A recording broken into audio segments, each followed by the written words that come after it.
হজরত আলী রাদিয়াল্লাহু তাআলা আল্লাহর কাছে কি চেয়েছিলেন জানেন? একটা ছেলে যে কিনা কারবালার ময়দানে ইমাম হুসাইন রাদিয়াল্লাহু এর ছায়া হয়ে থাকবে। আল্লাহ তাকে উপহার দিলেন হজরত আব্বাস রাদিয়াল্লাহুকে।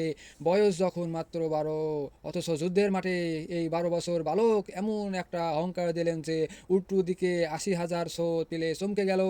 মোল্লা আলী যখন জানতে চাইলেন কে আসিস এই বিশাল বাহিনীর মোকাবেলা করবে, আব্বাস বলেন, আব্বাজান আমি আসি না। খাইবারের কথা যদিও আজও ওরবে মনে না করিয়ে দেয়, তাহলে আমি আলী ছেড়ে ছেড়ে না সরাসরি আব্বাস সেই সাতখানা আইসলে মতো নরক্ষেত্র হাজির হলেন।